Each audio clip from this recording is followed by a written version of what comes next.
Episode की शुरुआत में हमें कुछ नेवी के ऑफिसर्स दिखाए जाते हैं जो कि उसी जगह पे होते हैं जहां पे लूफी ने पिछले एपिसोड में तोड़फोड़ मचाई होती है और वो लोग इसके बारे में कंट्रोल रूम में रिपोर्ट करते हैं कि उन्हें वहां पे लूफी नहीं मिल रहा है और उन्हें लग रहा है कि वो इस गड्ढे के सहारे से नीचे लेवल 3 में पहुंच गया है। तभी वहां पे एक दरवाजा खुलता है और जो ऑफिसर्स होते हैं उन लोगों को चलने की आवाज आ रही होती है। वो लोग इधर उधर देखते हैं लेकिन उन्हें कोई दिखाई नहीं दे रहा होता है। लेकिन तभी वो लोग देखते हैं कि वहाँ पे जितने भी कैदी होते हैं वो सभी लोग अपने अपने जेल से बाहर निकल चुके हैं और उन्हीं ऑफिसर्स की तरफ बढ़ रहे हैं। और वहाँ कंट्रोल रूम में ये नज़ारा देखने के बाद वहाँ के ऑफिसर्स बोल रहे हैं कि ऐसा कैसे हो सकता है, इन लोगों के पास चाबी कैसे आ गई। और वहीं पे वो कैदी उन ऑफिसर्स से बोल रहे होते कि अब तो तुम्हारा खेल खत्म भैया, बहुत परेशान कर लिया।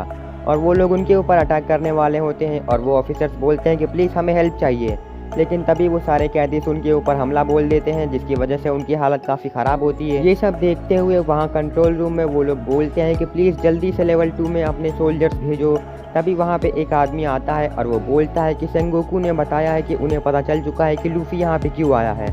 और वो लोग बताते हैं कि वो यहाँ पे इसलिए आया है क्योंकि जो एस है वो लूफी का भाई है। जिसको सुनने के बाद वो लोग शौक हो जाते हैं और वो लोग बोलते हैं कि अच्छा, तो अब समझ में आया कि वो इसलिए नीचे जा रहा था ताकि वो एस को बचा सके। तो फिर ठीक है, जल्दी से वार्डन को इसके बारे में बताओ और उसके साथ लेवल 2 में जो भगदड़ मची है उसको कंट्रोल करो। और जिसके बाद हमें नेवी का हेडक्वार्टर दिखाया जाता है जहाँ पे सेंगोकू गुस्से से गाब को बोल रहा होता है कि इसमें हंसने की क्या बात है, और गाब जोर जोर से हंस रहा होता है। और सेंगोकू बोलता है कि व्हाइट बियर्ड की वजह से हमारे ऊपर पहले ही इतना प्रेशर है और ऊपर से वो लड़का पहले उसने एनिस लॉबी में हमला किया। और जिसके बाद हमें एनिस लॉबी के थोड़े बहुत फ्लैशबैक्स दिखाए जाते हैं जहाँ पे सोगे किंग ने उस वर्ल्ड गवर्नमेंट के फ्लैग को जला दिया होता है। और सेंगोकू बोलता है कि उसके बाद तो उसने हद ही कर दी, उसने सबाउरी में एक सेलेस्टियल ड्रैगन को पंच कर दिया और अब वो इम्पेल डाउन में घुसा है, एक ऐसी जेल जहाँ पे 20 साल से कोई भी भाग के नहीं निकल पाया। लेकिन उसने इम्पेल डाउन का नाम तो पहले ही खराब कर दिया क्योंकि वो पहला आदमी है जो कि बिना कोई परमिशन के चोरी छुपे इम्पेल डाउन में घुस गया। आखिर ये सब तुम्हारा ग्रैंडसन कैसे कर सकता है गार्प। और गार्प हंसते हुए बोलता है कि मुझे मेरे पोते के ऊपर नाज है। और सेंगोकू बोलता है कि मुझे पता था कि वो कुमा झूठ बोल रहा है, उसने बोला था कि उसने लूफी का खेल खत्म कर दिया लेकिन वो गलत था। और गार्प बोलता है कि हाँ, लेकिन ये बात तो है कि लूफी वहाँ पे पहुँचा कैसे, हो सकता है कि वो वहाँ पे उड़ते हुए पहुँच गया। क्या तुम्हें कुमा की बातों पे कोई भरोसा नहीं है। और सेंगोकू गाप को गुस्से से बोलता है कि अगर तुम नेवी के हीरो नहीं होते तो मैं तुम्हें ही भेज देता उस लूफी का खेल खत्म करने के लिए। और गार्प हंसते हुए बोलता है कि लेकिन तुम ऐसा नहीं कर सकते हो। और सेंगोकू गाप को देख करके काफ़ी गुस्सा होता है जिसके बाद वो उसका खाना छीन लेता है और उसको खुद ही खा लेता है और गाप उसे देखता ही रह जाता है। और जिसके बाद हमें बताया जाता है कि लूफी और बाकी सभी लोग लेवल 3 के अंदर है और वहाँ पे सभी लोग बेहोश होते हैं और वहीं पे बगी बेहोश पड़ा होता है लेकिन गर्मी की वजह से उसका फेस लाल हो जाता है। तभी लूफी बोलता है कि यहाँ पे कितनी गर्मी है और क्योंकि ज़मीन गर्म होती है इसीलिए बगी उछलने लगता है और थोड़ी देर के बाद लूफी भी उछलने लगता है। मिस्टर 3 की हालत और भी ख़राब होती है और वहाँ पे पूरा रेगिस्तान होता है। जिसके बाद लूफी बोलता है कि यहाँ पे इतनी गर्मी क्यों है और बगी बोलता है कि ये लेवल 3 है, मैं यहाँ पे कभी भी नहीं आना चाहता था लेकिन तुम्हारी वजह से मेरी ज़िंदगी नरक बन गई है लूफी। और वहीं पे मिस्टर 3 जिसकी हालत बहुत ही ज़्यादा ख़राब होती है और वो बोलता है कि अगर मैं यहाँ पे ज़्यादा देर तक रहा तो मेरी तबीयत ख़राब हो जाएगी। जिसके बाद लूफी स्प्रिंग्स के ऊपर चढ़ता है और अपने आसपास देखता है तो वहाँ पे सिर्फ और सिर्फ बंजर ज़मीन होती है और कुछ भी नहीं होता है। जिसके बाद वो मिस्टर 3 से पूछता है कि यहाँ से नीचे जाने का रास्ता कहाँ पे है। मिस्टर 3 बताता है कि मुझे नहीं पता। और बगी मिस्टर 3 की हालत देख के बोलता है कि इसकी हालत तो बहुत ही ख़राब है। और जिसके बाद वो लोग उसी रेगिस्तान में इधर उधर घूमने लगते हैं। वहाँ पे काफ़ी गर्मी होती है और सभी की हालत एकदम खस्ता होती है। तभी वहाँ पे एक चिड़िया गिर जाती है और लूफी उसको देख के बोलता है कि ये तो एक फ्राइड चिकन है। और मिस्टर 3 बोलता है कि हो सकता है कि ये चिड़िया दूसरे लेवल से यहाँ पे आई और इतनी गर्मी की वजह से ये पग के नीचे गिर गई। और जिसके बाद वो उस चिड़िया को उठा करके खाने लगता है।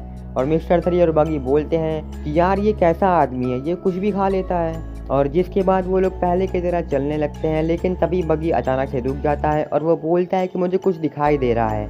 और वो देखता है कि उसके सामने जेल वगैरह होती है और वो मिस्टर 3 से बोलता है कि जल्दी चलो, थोड़ी बहुत चाबियाँ बनानी है। और जिसके बाद वो लोग उस जेल की तरफ भागने लगते हैं। और जब वो लोग वहाँ पे पहुँचते हैं तो वो लोग देखते हैं कि वहाँ का पूरा एरिया एकदम शांत है और लूफी उनमें से एक जेल से पूछता है कि क्या हम लोग अंदर आ सकते हैं, लेकिन अंदर से कोई भी आदमी रिस्पॉन्स नहीं दे रहा होता है। और मिस्टर थ्री बगी और लूफी को बताता है कि यहाँ पे जितने भी क्रिमिनल्स हैं उन सभी की बाउंटी 50 मिलियन से ऊपर है और वो लोग काफ़ी हट्टे कट्टे हुआ करते थे, लेकिन क्योंकि इनके नीचे का जो हॉल है वो हमेशा जलता रहता है और उसकी गर्मी का असर इनके शरीर के ऊपर दिखाई दे रहा है। हाँ, लेकिन उसके साथ साथ इनको खाना और पानी भी बहुत कम मिलता है, जिसकी वजह से इनकी बहुत ही बुरी हालत है और इनको ऐसे ही यहाँ पे छोड़ दिया जाता है। और ऐसा हो सकता है कि जिस मिट्टी के ऊपर तुम खड़े हो वो कोई रियल मिट्टी ना हो, बल्कि इन्हीं लोगों के बॉडी का पार्ट हो जो कि मरने की वजह से धूल में बन गए हो। और अगर हम लोग यहाँ पे ज़्यादा देर तक रहें तो हमारी भी हालत इन्हीं के जैसे हो जाएगी। और लूफी बोलता है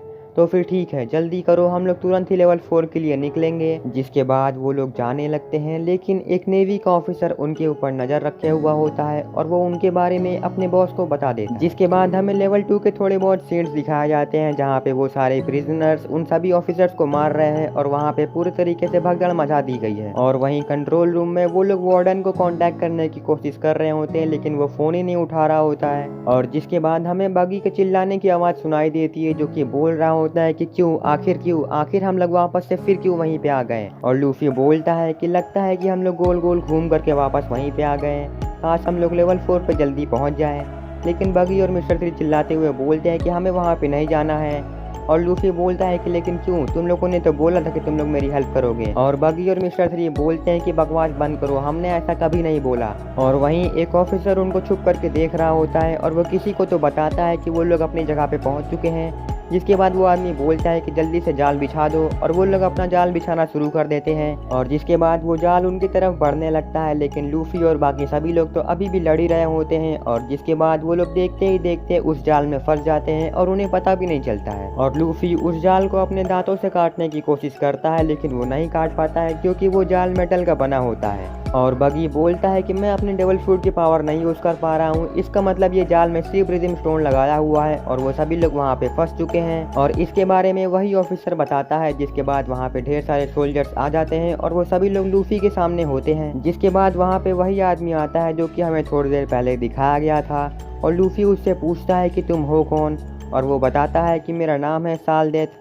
और लूफी बोलता है क्या सच में तुम्हारा नाम सालमन है, लेकिन तुम वैसे दिखते तो नहीं हो। और वो बोलता है कि मेरा नाम सालमन नहीं बल्कि सालडेथ है, और वैसे उससे कोई भी फर्क नहीं पड़ता है कि तुम लोग अब पकड़े गए हो। वैसे तुम्हारी किस्मत बहुत अच्छी है कि तुम लोग मेरे हाथों पकड़े गए, वरना इस लेवल से नीचे कई ऐसे गार्ड्स हैं जो कि शैतान से भी बदतर हैं। और जिसके बाद हमें वही गार्ड्स दिखाए जाते हैं जिसके बारे में वो बात कर रहा होता है। जिसके बाद बगी बोलता है कि काश मेरा सामना उन चारों से और उसके साथ साथ उस वार्डन से कभी भी ना हो। तभी स्फिंक्स जाग जाता है और वो देखता है कि वो उस जाल के अंदर है। जिसके बाद वो छटपटाने लगता है और जितने भी ऑफिसर्स होते हैं वो लोग बोल रहे होते हैं कि लगता है स्फिंक्स जाग गया है, अब हो सकता है कि वो जाल टूट जाए। और स्फिंक्स जोर जोर से चिल्लाने लगता है और वो अपने आप को बाहर निकालने की पूरी कोशिश करता है और आखिर में वो कामयाब हो जाता है और वो अपने आप को बाहर निकाल लेता है और वो जाल टूट जाता है। जिसकी वजह से बगी, लूफी और मिस्टर थ्री सभी लोग नीचे गिरने लगते हैं। और लूफी नीचे गिरने के बाद वहाँ से निकलने की तैयारी कर लेता है और वो जो ऑफिसर होता है वो बोलता है खास करके उस स्ट्रॉ हैट का ध्यान रखना, उसे यहाँ से जाने मत दो। और जिसके बाद वो सारे ब्लू गोरीस लूफी के सामने आ जाते हैं ताकि वो लोग लूफी को रोक सकें। और वो सारे ब्लू गोरीस लूफी के ऊपर अपना अटैक करने वाले होते हैं। जिसके बाद लूफी को थोड़ा गुस्सा आता है और वो उनके ऊपर अपना अटैक करता है गम गम बजूका, जिससे कि उन सभी की हालत खराब हो जाती है। जिसके बाद लूफी अपने आसपास देखता है तो वो नोटिस करता है कि मिस्टर थ्री और बगी वहाँ पे नहीं होते हैं और वह ऊपर देखता है तो वो लोग वहाँ पे होते हैं। और बगी लूफी को चिढ़ाते हुए बोलता है कि अब हम लोग दोबारा कभी नहीं मिलेंगे। और मिस्टर थ्री बगी का साथ देते हुए बोलता है कि अगर तुम जिंदा मिले तो हम लोग दोबारा कभी चाय वगैरह पियेंगे। और लूफी उनसे बोलता है कि तुम लोगों को ठीक देख के मुझे काफ़ी अच्छा लगा, तुम्हारे आगे के सफ़र के लिए बेस्ट ऑफ लक, अब इसके बाद से मैं अपना सफ़र अकेले ही कर लूँगा। और लूफी की ऐसी बातों को सुनकर के मिस्टर थ्री और बगी के दिल में दर्द होता। तभी वो आदमी लूफी के ऊपर अटैक करने के लिए बोलता है। जिसके बाद वो सभी लोग लूफी के ऊपर अटैक करने लगते हैं और लूफी उन सभी लोगों से फाइट करने लगता है। और बगी बोलता है कि वो सभी लोग फाइट करने में बिजी है, हमें यहाँ से निकल लेना चाहिए, हमें यहाँ से निकलने का इससे अच्छा मौका नहीं मिलेगा। और वो लोग वहाँ से चले जाते हैं और वहाँ पे लूफी उन सभी लोगों से फाइट कर रहा होता है। लेकिन तभी स्फिंक्स उन सोल्जर्स के ऊपर अटैक कर देता देता है क्योंकि उन्होंने उसे नीचे गिराया था। और जिसके बाद लूफी अपना मौका देखता है और वो वहाँ से भागने के लिए निकल लेता है। और जिसके बाद हमें मजेलन और बाकी सारे लोग दिखाए जाते हैं, जिसमें मजेलन बोल रहा होता है कि हम लोग जल्दी के पास पहुंच जाएंगे। और वो बोलता है कि वैसे हमारे पास और भी खतरनाक क्रिमिनल्स है जो कि एज से भी पावरफुल है, और उनमें से एक ऐसा क्रिमिनल भी है जो कि तुम्हारी तरह वारलॉर्ड हुआ करता था। और वहीं बगी और मिस्टर 3 भागते हुए एक कोने में जाके बैठ जाते हैं और वो लोग बोलते हैं कि थोड़ी देर के लिए हम लोग यहाँ पे सेफ है, क्योंकि वो सारे ऑफिसर्स लूफी के ही पीछे पड़े हुए हैं। लेकिन तभी उन्हें किसी के नाचने और गाने की आवाज आ रही होती है और बगी बोलता है कि ये बेसुरी आवाज किसकी है। तभी मिस्टर 3 उस गाने को सुनता है और वो बोलता है कि कहीं ये वही तो नहीं। और जिसके बाद हमें वही जेल दिखाई जाती है जहाँ पे वो नाच रहा होता है और उसके अंदर वो काफ़ी अच्छे अच्छे डांस कर रहा होता है। और जिसके बाद आखिर में हमें उसका फेस दिखाई देता है जो कि होता है मिस्टर 2।